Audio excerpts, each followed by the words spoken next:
Hey, what's up? This is Christopher Stolle of Realm of the Mist Entertainment. The podcast you are listening to is part of the SJ Network. Go to s-j-network.com. That's s-j-network.com for more great podcasts and information on those shows, as well as information and ability to contact publicist Steve Joyner for more information. Just go to the website and check out the family. Ladies and gentlemen, until then, enjoy the show. I'm a little bit country. And I'm a little bit rock and roll. And I'm a little bit convinced that today's guest, Bruce Villanch, won't think we're Donnie and Marie. I've got that covered. I brought purple socks. Since we're already bots, why don't we audition for the Star Wars Holiday Special, Part 2? Oh, I've got a bad feeling about that. Attention, rebels of the Sherpalution. Today's podcast is being brought to you by Audible. You can get a free audiobook download and a 30-day free trial at www.audibletrial.com/Sherpa. There are over 180,000 titles to choose from for your iPhone, Android, Kindle, or MP3 player. And now Mr. Bruce will lead you into the Sherpa Chalet. As a reminder, please don't disturb the yak. Coming to you from Sherpa Chalet in beautiful downtown Mount Podcastia, it's time for entertainment interviews in the Sherpa screening room.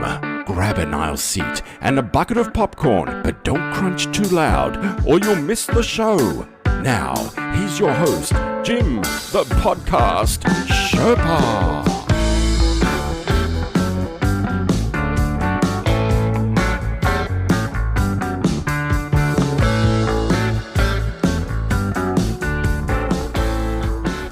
Hey there, Rebels. It's me, Jim, the podcast Sherpa, and welcome to the Sherpa Screening Room, a production of Too Many Podcasts. And boy, did you decide to listen on the right day. Today is the season 4 finale, and what a finale it is. We've got an incredible guest, and I'm sure you've heard of him, comedy writer Bruce Villanch, and you may know him from maybe Hollywood Squares, or some of the writing that he did on the Oscars, or so many other things, too. I learned a lot about Bruce doing my research and conversing with him too, and he had so many really funny stories, really interesting stuff. He's led an interesting life. Do you hear the word interesting several times? Well, there you go. That's Mr. Bruce Villanch. Not the Mr. Bruce that does the voiceovers. This is Mr. Bruce Villanch, and I encourage you to listen to this interview, and you will enjoy it, and I'm sure that you will laugh as much as I did. Let's have a listen. Hello there, Rebels of the Sherpalution. We are here conferencing via Zoom with a man who is ready for his video close-up, even though it's an audio podcast. But he looks good, though, anyway. He's a writer, an actor, a songwriter, a 6-time Emmy Award winner, former child model.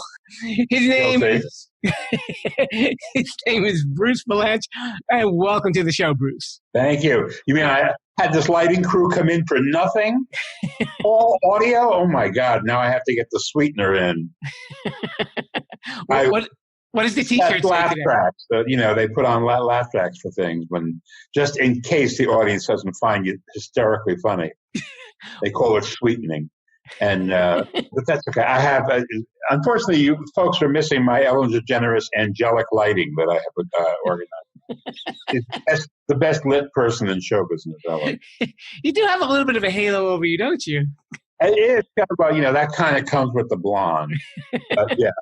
But yeah, it's unintentional. I mean, now it's intentional because I've been Zooming a lot. But there are people who do Zooms. I mean, I know Tom Ford, the designer, and he has a whole Zoom thing he will send you, what to do, how to Zoom, what you have to do to get the lighting right, and what you have to do to look good on the camera and all that kind of stuff. And I thought, just life is too short. You need a squad.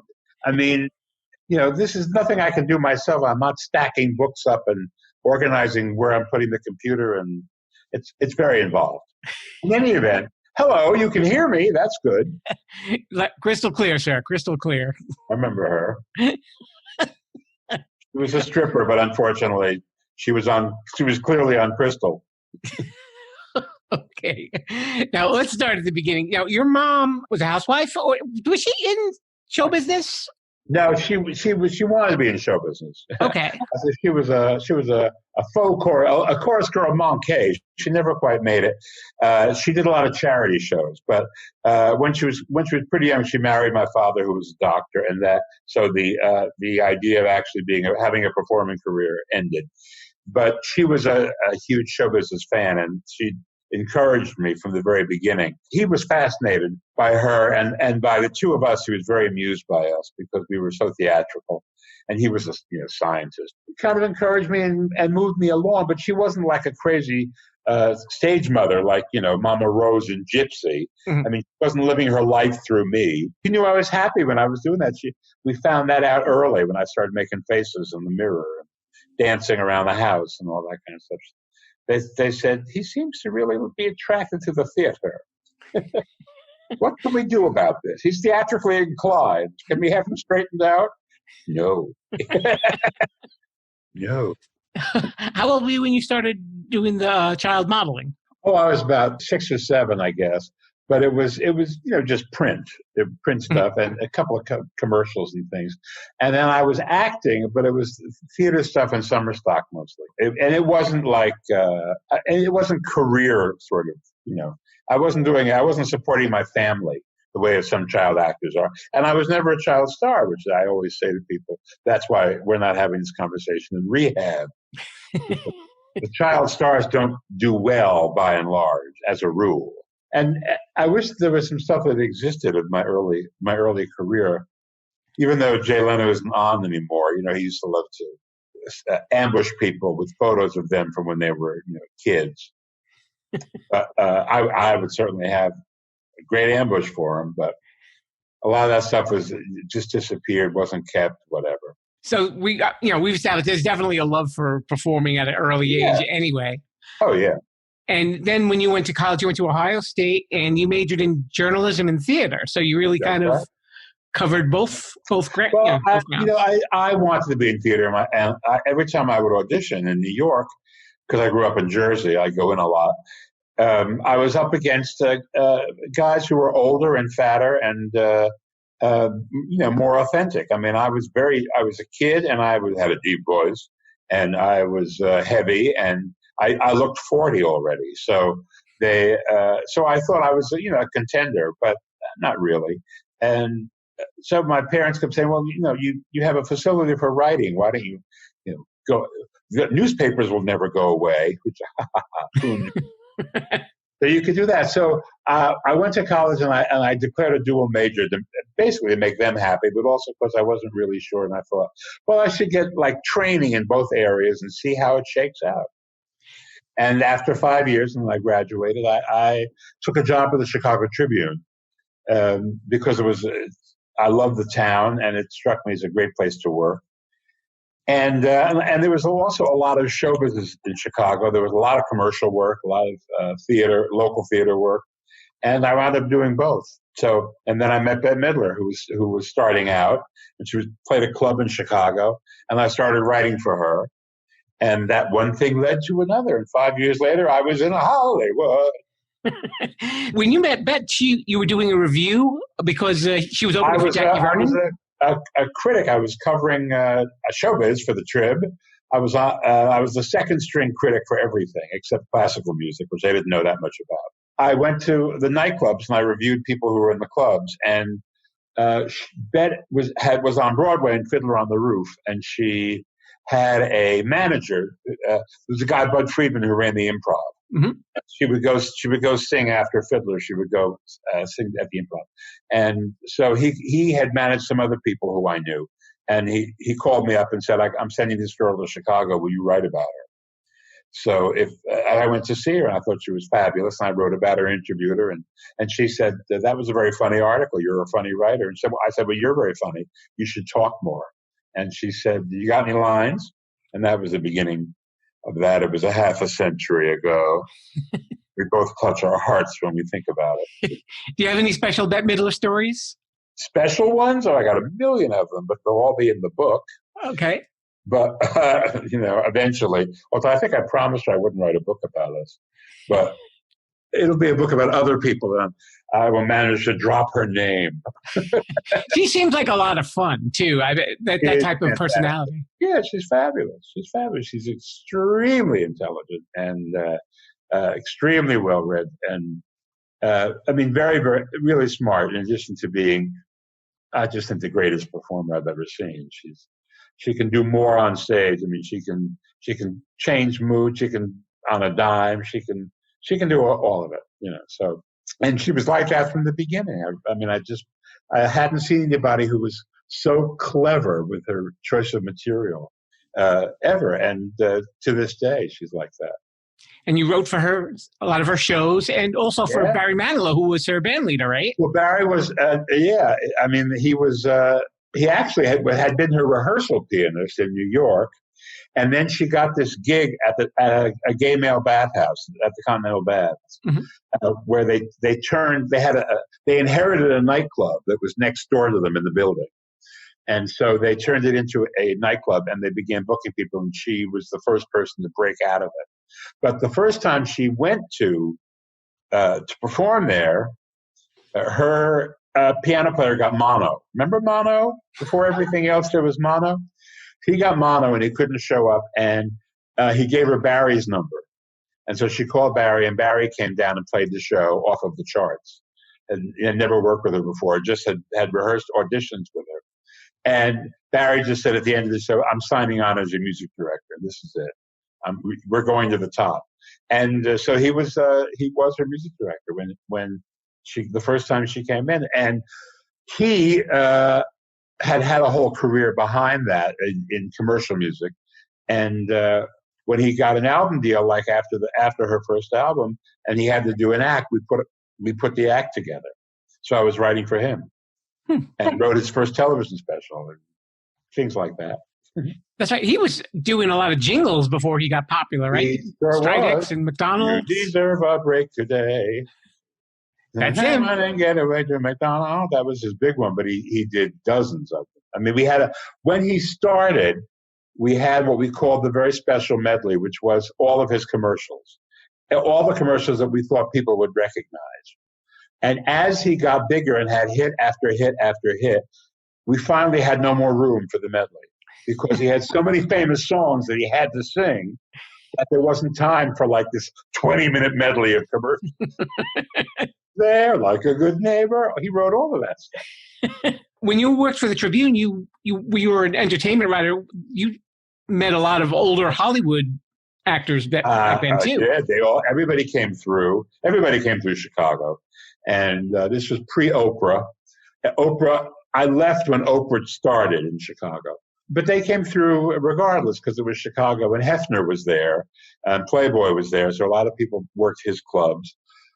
But they all came through to promote movies and stuff, and I wound up interviewing all of them. And and a lot of them, well, not the old movie stars, but others I got to write for after I came to Hollywood. Because they knew who I was. Okay. So it was a great entree, no question about it. And it was also pretty great to meet all those old movie stars. But I will tell you a thing about old movie stars, or old anybody, I guess. Well, movie stars in particular, you don't really want to meet them as they are today. You want to meet them as they were in the movie that you loved them in. Katharine Hepburn as an older woman was not that much fun. But I wanted to know Katharine Hepburn from Woman of the Year, you know. Betty Davis was a lot of fun. She was crazy, but she was a lot of fun. And she would put on her Betty Davis character, which was even funnier to watch her do it. You know, all of a sudden the cigarette would come out and she would go, "Thank you very much." And all of those hysterical line readings that poor father, those line readings that she would do.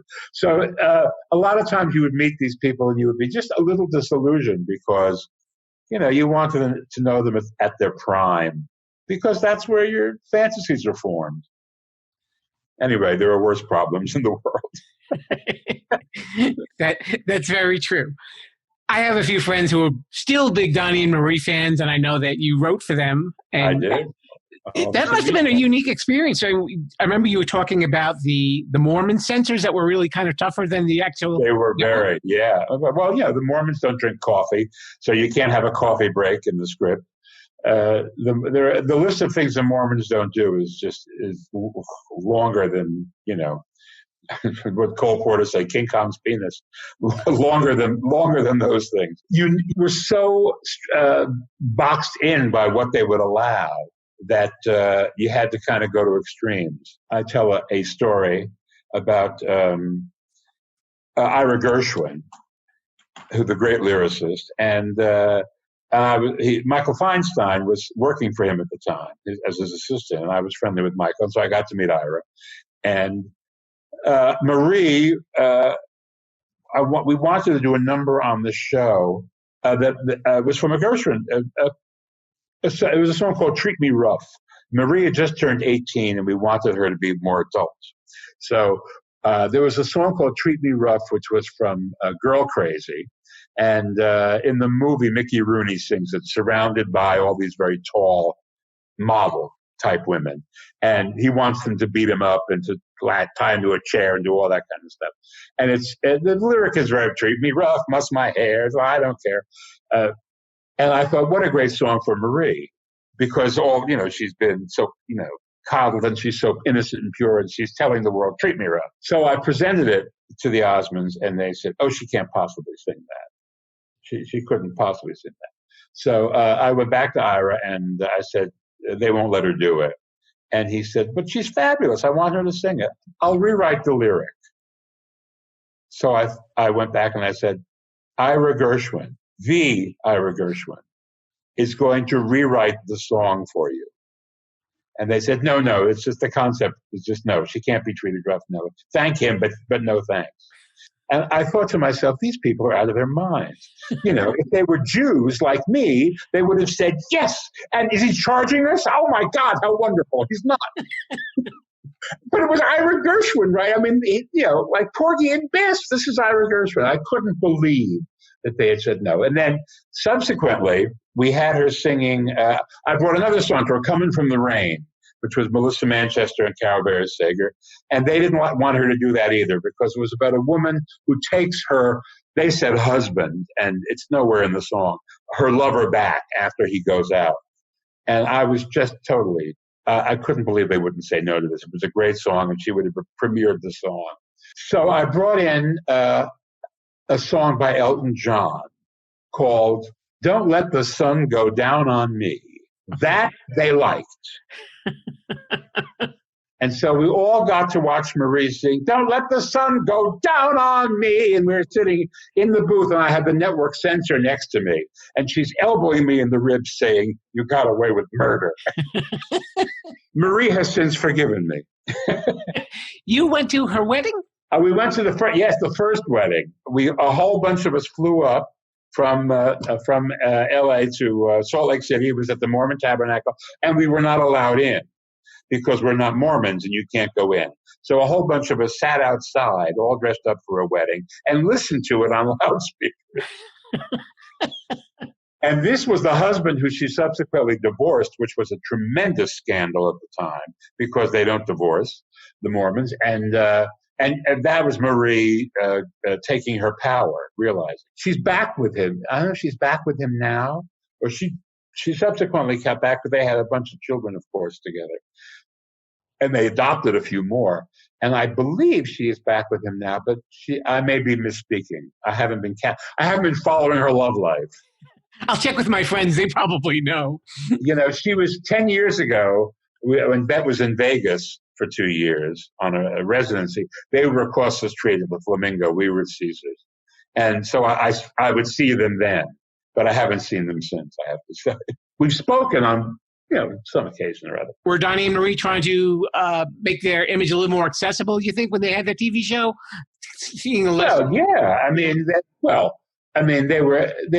They were child stars, and then Fred Silverman at ABC plucked them out of the Osmond Act and made them television stars. And as they got older, when we were working with Marie was not 18, and Donnie, the minute Donnie turned 18, he ran off and got married because he was so sexually repressed.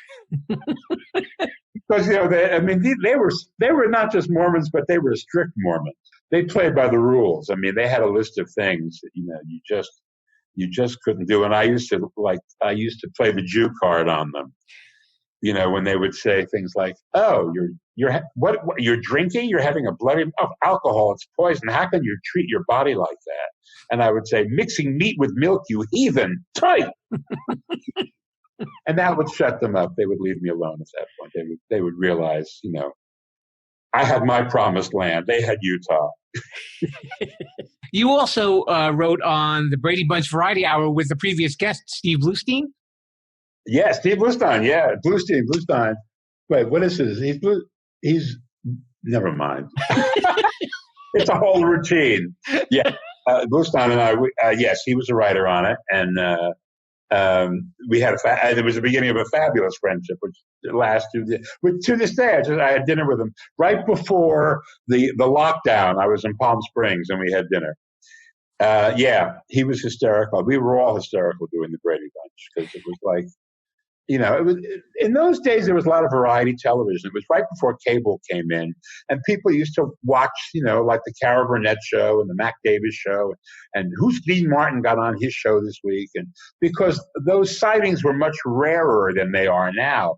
Because with cable, you can see somebody 24 hours a day, and then it was really you had to kind of find them. So we were writing this weird show, which sprang out of Donnie and Marie, because Fred Silverman, who had created the concept of teams as variety show stars. The Smothers Brothers, Sonny and Cher, Tony Orlando and Dawn. These were all his conceptions. And Donnie and Marie was one of them. And he wanted to do The Partridge Family, which was the show that was after the Brady Bunch on the schedule. Friday nights. Because they were actually playing a singing act.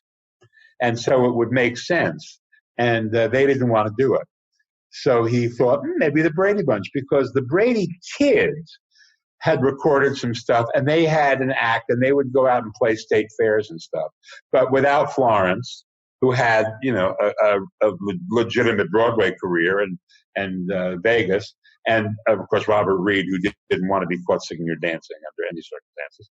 And he put the whole thing together and said, no, you guys will host a variety show, which, of course, right away was a recipe for insanity. It was just crazy.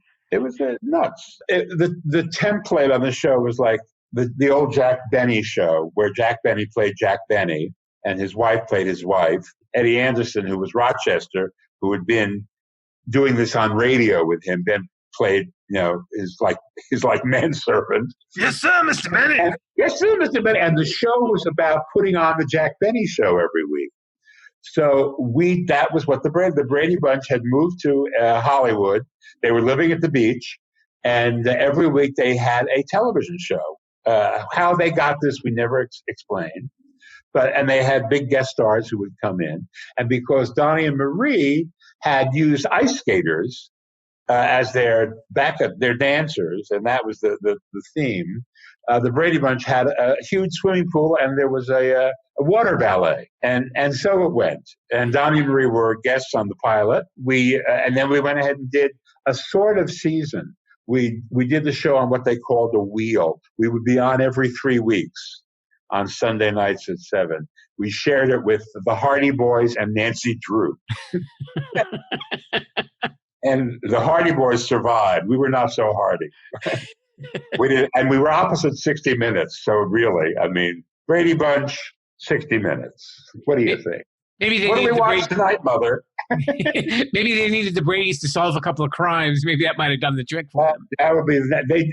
Do they try that? No, they tried everything. There have been so many different iterations of the Brady Bunch.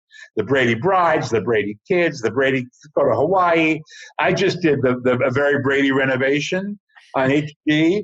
Where they bought the old Brady house and they renovated it, and I made a cameo appearance doing a number from the Variety Hour. You can't beat them with a stick. They are ingrained in American culture.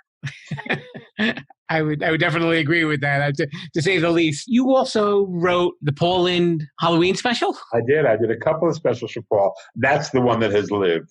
It lives on the internet, and that's because it's so weird. I mean, it was a Halloween show with a whole bunch of Halloween characters. Margaret Hamilton as the Wicked Witch of the West, Billy Hayes as Witchy Pooh, Kiss in their first network television appearance, who look like, they're out for Halloween. And then a bunch of people who had nothing to do with Halloween. Tim Conway, Florence Henderson, Roz Kelly, who played a character named Pinky Tuscadero, Fonzie's girlfriend on Happy Days. It was this whole melange of people doing this ridiculous show with a Halloween theme. It's not unusual. Star Wars holiday specials are the same, the same ilk. We'll get to that. The stranger, the better. I mean, there was a theory that if you want to get them to watch one thing, that make it front loaded with as many unusual items as you can. I know. Remember, there was a clip from the Paul Lynde special of him and Roz Kelly singing "Disco Lady." Yeah, remember the Disco Lady was "Shake It Up, Shake It Down," and that's Disco Lady. Disco Lady, yeah, I don't know who that was, but they were doing a number for some reason. They were some Halloween disco thing. The thing about a lot of these shows, shows like that, are that the internet discovered them. Mm-hmm. Somebody got a hold of them and posted it, and a whole generation that never knew they existed discovered them on the internet, and is kind of like appalled, stunned, and amazed by what happened. They can't quite figure out how it happened. And that's really what happened with the Star Wars Holiday Special. Because the generation there was a whole generation of people who watched Star Wars on VHS, and in between the first three and the second three, and they were hungry for anything Star Warsy. And when the internet came along, there it was, and they found it, and they were shocked and dismayed. They thought, because by then Star Wars had become kind of a religion, and they couldn't believe that George had betrayed them so with this show. And so, of course, George was guilt-ridden and tried to get it destroyed. And it's like anything else. The minute you try to kill it, 7 more spring up, and so it won't go away. But as I've been saying, if we knew that 40 years later people would be talking about it, we would have paid closer attention. That is very true. And maybe not have been so chemically altered when we did it. It was 1977. There was a lot of stuff going around. I can imagine. So probably at that point, a show with Chewbacca, Art Carney, B. Arthur, and Harvey Korman sounds like a great idea, right? Diane Carroll, who stepped in for Cher when she couldn't do it. Jefferson Starship. Cirque du Soleil in their first television appearance. I mean, it was, and then Boba Fett, which is what Star Wars people remember. Mm-hmm. That animated character that was kind of sandwiched in there because, as I recall, George didn't have a full-scale show that he could sell them with Boba Fett, so he could sell them one short that we could make as a part of that, and if that made a lot did well, then it would get expanded. But you have to remember, this was before The Empire Strikes Back was even shooting. This was a stopgap to keep people interested in Star Wars, because at the time there weren't those huge franchises. Jaws was the first one. There were only a couple, and no one was ever sure that the audience would come back for the next Star Wars in the numbers that they had shown up for in the first one. Yeah, it was a likelihood, but it was important to prime the pump. So that's what the show was about, keeping people interested. Yeah, and for all the flack that it may have gotten, actually, I believe it was 1980, they actually put out a Star Wars Christmas album called Christmas in the Stars. Really? Yeah. I didn't know about that. There was a single from it, and I'm not making this up, Bruce, called "What Can You Get a Wookie for Christmas When He Already Has a Comb?" They probably couldn't get the rights to Wookie. Wookie, lend me your comb. Which you may be too young to remember. Ed Burns. Ed Burns, Cookie. Yeah. Before there was Fonzie, there was Cookie.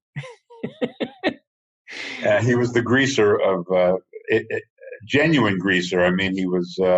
It was in the 50s. He was the greaser car hop, the valet parker at 77 Sunset Strip. Although he was the most immaculately groomed greaser you've ever seen. You know, I read about this, what this album, I remember the song. It's really hokey. You could probably obviously find it online or whatever. It was recorded in a studio owned by a guy named Tony Bon Jovi, and he was the cousin of John Bon Jovi. John? And was in Jersey, was he, or was he out here in LA? I think it was still in Jersey. I'm not 100% sure. They're a big Jersey band. I mean, I was out of Jersey before they happened, but every time I go back, it's kind of like when they throw Jersey people together. I find. I mean, John has the same lawyer as Bet and Wookie, so I've been in social situations with him and Dorothy, but Dorothea, I think her name is, but. The band was on the Oscar show one year when I wrote it. They were nominated for a song from Young Guns. That song, they were nominated for an Oscar for that. They did not win, but they came and performed it, and which was great because it was like Bon Jovi is here, and there you are at the Academy Awards, surrounded by the biggest movie stars in the world, and people are going, Bon Jovi is here. So you know that there's a change in the wind. That is very true. One of your earlier TV appearances, you were on Bosom Buddies? Yeah, I was. I was acting. I was a hot dog connoisseur. It was like 5 lines, and I wanted to act. I wanted to keep acting, and somebody said, "Will you be funny in this?" Kind of like the Orson Welles tasting hot dog, but it's an episode called Kip Quits. And for those who don't know Bosom Buddies, it's like Some Like It Hot. It's 2 guys who are on the lam, and they wind up, in order to they're not on the lam, but they have no money. And in order to get into this boarding house, they have to be girls. So they dress up as girls, and that means they're girls all the time, as much as they need to be. And when they go out to work, they ditch the drag and they're guys. But it was Tom Hanks, his big break, and Peter Scolari. And in this episode, Tom Hanks quit his job and became a hot dog vendor. And he wasn't very good at it, the character. And I'm one of his customers. And I am a gourmet examining his hot dog. And very, very, very hoity-toity. It's a sniveling little dog. Things like that. And that was where I met Tom, and we've been friendly ever since. And Peter. And there were a lot. It was Holland Taylor. Right. Was a regular on Bosom Buddies. It was a cute show. It was really cute. Donna Dixon too, right? Wasn't she? Donna was on. Yeah. Donna, who married Dan Aykroyd. Right. He was on, and a very funny actress named Wendy Jo Sperber, who passed. I'm sure somebody else I'm forgetting, but I'm sure there was another guy in there somewhere. Thelma Hopkins, wasn't she on that show as well? Oh, Thelma was on it. That's right. Thelma from Dawn. Right. Wasn't from Tony Under and Dawn. She broke away. She was on that. I forgot. Yeah, I was on one episode. So, and I was only with Tom. I mean, it was with Tom and with 2 other guys who had 1 line apiece. So that I hung out because when you do one of those episodes, you're there all week long at readings and rehearsals and stuff. So I got to know everybody, but I didn't actually get to work with anybody but Tom. Not bad. Did you see great things for him in the future? Did you have a feeling about him? Yeah, I did actually. I thought he was going to be. I told him. I said, you're going to be Jack Lemmon. You're going to have that career where you can do comedy and you can do serious stuff, and it's going to be great. I didn't realize that he was going to go beyond and become Jimmy Stewart. That he was going to be a symbolic American who plays Mr. Roger, who plays American heroes. Jack Lemmon never did that. He played American types. But Tom is like Jimmy Stewart. I mean, our joke is he's been the mayor of Hollywood for 100 years, and he's been my default choice for Oscar host ever. Always. He doesn't want to do it. He's offered it every year. He doesn't want to do it. Really? Yeah. Speaking of movies, your first movie actually led to a long-time friendship, Mahogany. You knew Diana Ross. Diana Ross, another long time. Yeah. That was in Chicago. I was writing for the paper. But I had done a commercial or something, and the woman casting Mahogany, which was shooting in Chicago and Rome, said there was a part in the script, in the Chicago part. And I went up for it, and I got it. And we shot one version of it, and then Barry Gordy fired the director, who was an Academy Award winner, Tony Richardson. who was Natasha Richardson's father, and Jolie Richardson's father was married to Vanessa Redgrave, and won an Oscar for a picture called Tom Jones that was not about Tom Jones. Anyway, they fired him because he didn't subscribe to Berry's vision of what the movie should be. And Berry said that first we got to get the hell out of Chicago. We have to go to Rome because it's more picturesque. So he slashed and burned a lot of the Chicago stuff, and I came back and reshot the scene with a different ending, so I didn't continue in the story. Well, we're talking about movies. I mean, you've written for the Oscars, the Emmys, the Tonys. I'm the Grammys. EGOT of award show writers. Emmys, Grammys, Oscars, Tonys, and a million other shows that nobody ever wants to admit they've written. But the People's Choice, American Comedy Awards, I've done them all. Dance Awards, Fashion Awards, you name it. I did the ESPYs, the sports awards show. Mm-hmm. John Goodman hosted it one year, and Tony Danza hosted it. I did it twice, actually. That's the strangest audience of all. They are, oh man, it's athletes and their accountants. Yeah. A lot of fundamentalist Christian athletes and their Jewish accountants. So they go, I'd like to thank Jesus and Jaime Lipschitz.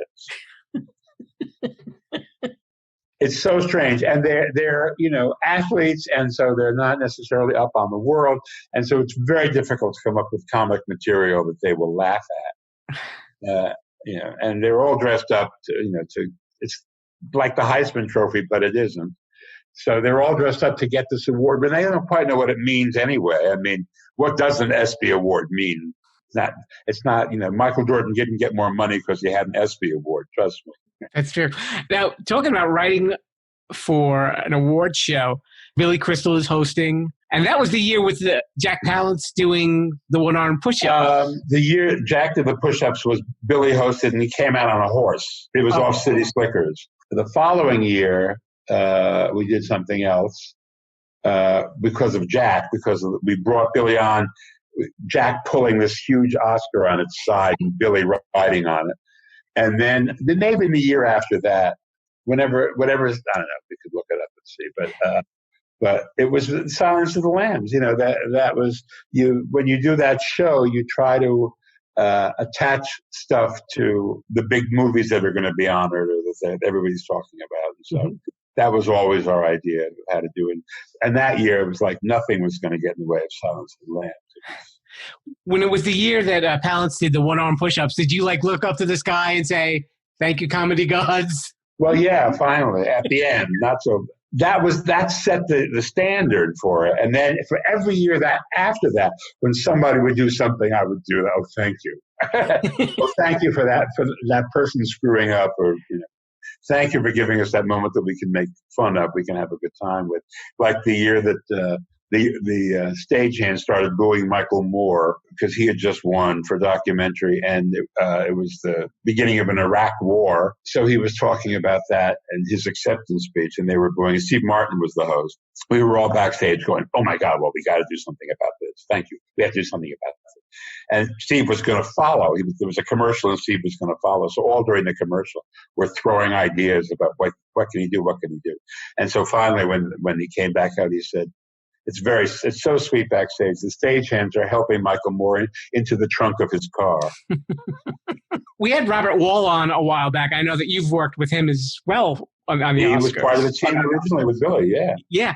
He had some opinions on what makes a good awards show. He had actually said, when you have that host has to remember, this is not your show. It's still the Oscars, and you're the one who's up there, bringing it all together. What do you think makes a good Oscars? Well, with the Oscars in particular, I mean, they only give 4 acting awards, so the odds of seeing any other famous people up there are slim unless somebody famous directed or wrote or something like that.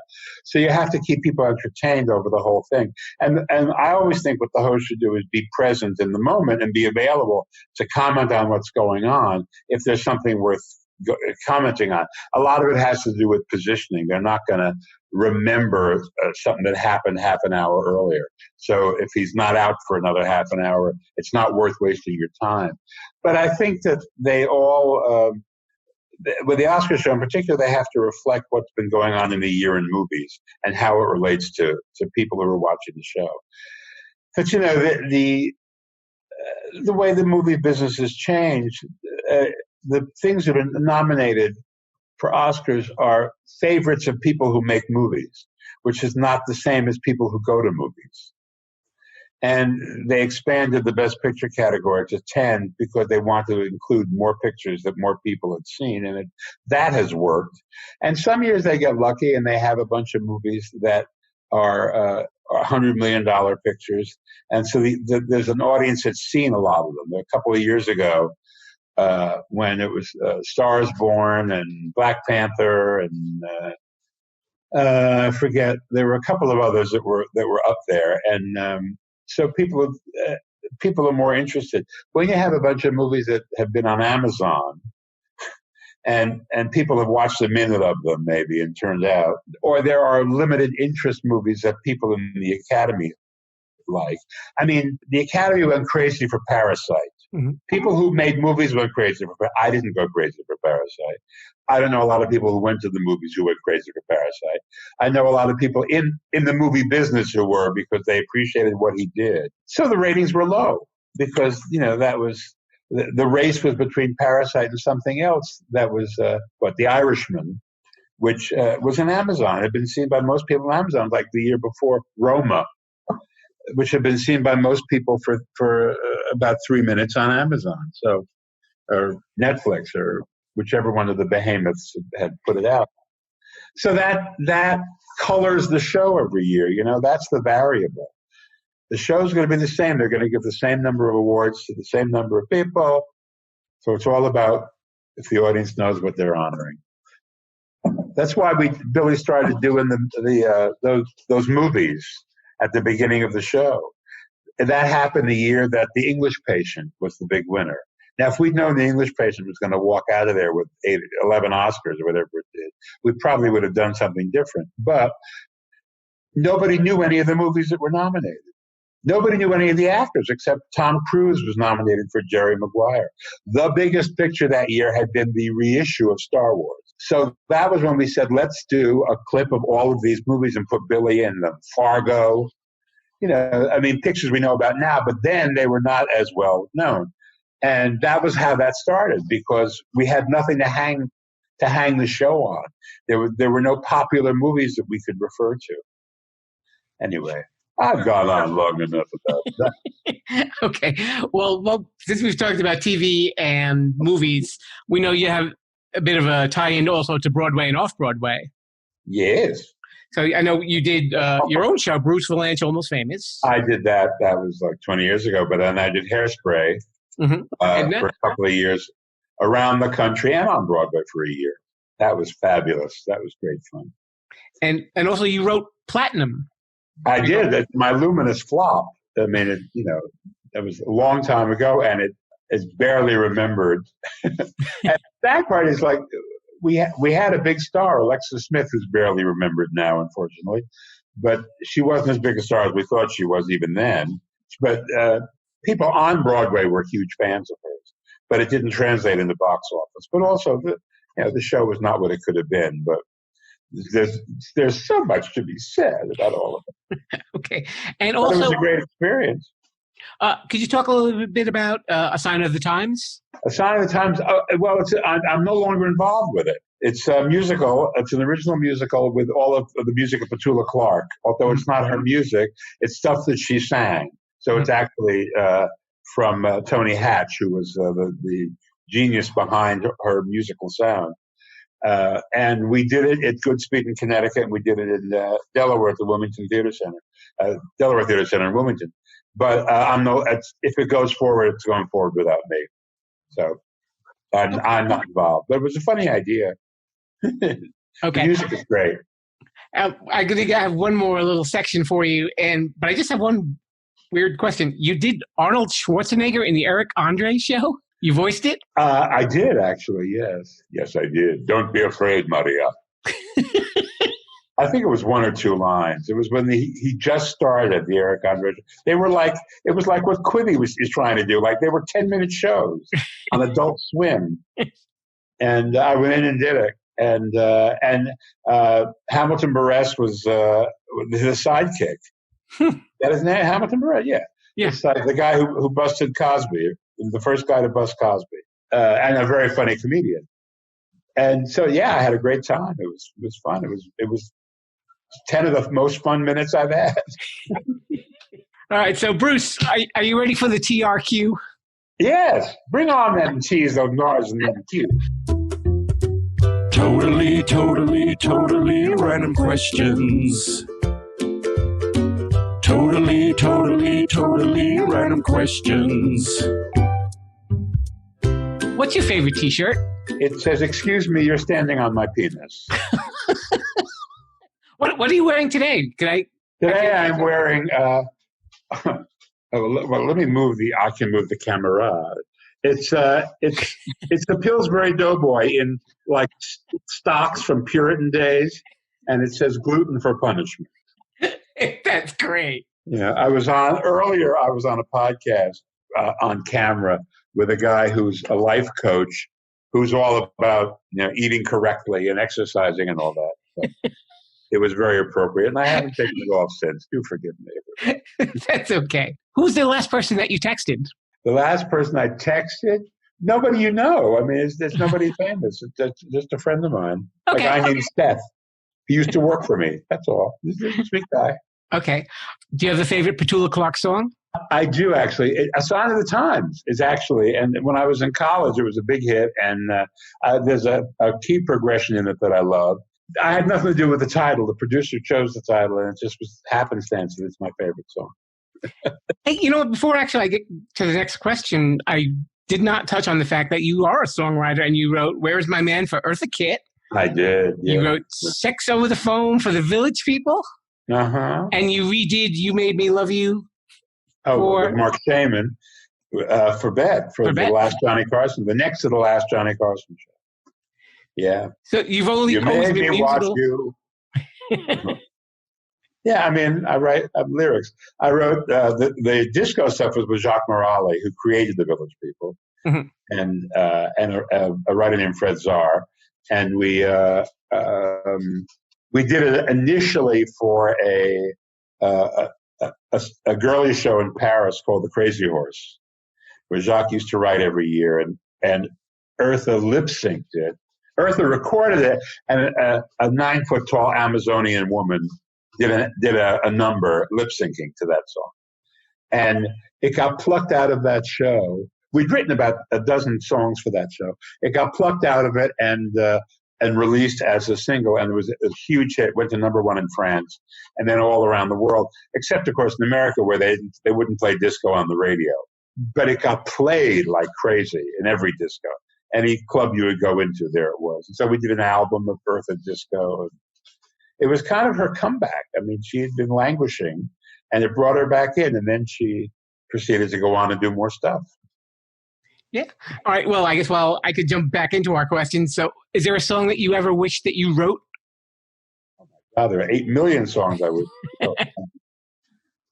Wow. I mean, anything Richard Rogers, I mean, the melodies. I mean, I don't write music, but I'm envious of the great lyricists, Cole Porter and Lawrence Hart and Ira Gershwin and Yip Harburg and those guys. I mean, I've done so many of their songs in musical comedies, Johnny Mercer, that I would, I couldn't find one that I would say, oh, I wish I wrote that one. Okay. Because then they'll say to you, I didn't make any money on that one. You should have written that one. that talk about illusions shattered. All right. What was the best advice you ever got from your parents? Always interested, never excited. When they come to you with a deal, always interested, never excited, because that way you won't get hurt. It's all, this is good. I would like to do this. I'd be very interested in doing this. But if you start jumping up and down about how fabulous it's going to be, that's their cue they know they've got you, A. And B, if it doesn't work out, you're crushed. So yeah. I like that. That's great advice. No. Also, we know that you were a panelist in Hollywood Squares I was a square. because you knew Whoopi from the Oscars. Well, actually, yes. I mean, the producers of Hollywood Squares of this version, this was the third version. The producers of this one had produced Comic Relief, and one of them was an agent of mine, but she'd left to produce. And they came to me and asked me to be the head writer. Then they got Whoopi to be the center square, and the people who were syndicating the show wanted it to be more of a comedy show. So the bent was to have to write a lot of jokes. And after they got Whoopi, they were looking for a host, and she said, well, I think that Villanch should host the show. And that took them aback. But they said, okay, they didn't want to piss her off that early. So they said, we'll test him. So they tested me, and I actually did a screen test, And this one's for the win, Louise. And it was clear I was not going to get this gig. But they said, we'll put you in a square because we like your energy. And I think they secretly hoped I would, tame her. But that's impossible. You can't do that. And we were such friends. So we had a great time, and there was a lot of chemistry up there. And that was what the show was about. The show was about the people having fun. It always was about the people having fun. That's why people tuned in to watch all of these sort of, celebrities and famous people and regulars jostling, having fun with each other. The game show element was the least interesting part of it. Well, I think that was very clearly conveyed, though. They looked like they were having fun on that show. And, Absolutely. And as the week went on, we had more fun because we started drinking at lunch.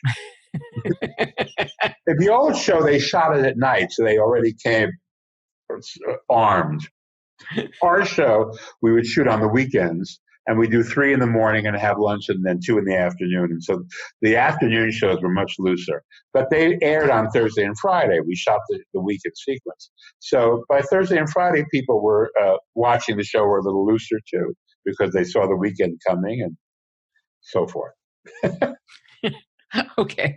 There's just one thing I want to mention before we go, and that Bruce is very active in a lot of charities, especially charities that deal with AIDS and the LGBTQ community. Yeah, and that's a great thing to hear, because with all that's going on in the world, it's nice to know that somebody's got that love in their heart and is thinking of other people. I've been at it for a long time. I was on the board of the LA Gay and Lesbian Center for 22 years, but I've done being on boards. But it's, you learn. I grew up Jewish, and, when you're Jewish, they teach you, everybody hates you. No one's going to help you. You got to do it for yourself. The other Jewish thing that I love is explaining every Jewish holiday, which is they tried to kill us. They didn't. Let's eat. So when you grow up in that kind of mentality with you must take care of your own, because no one else is going to do it.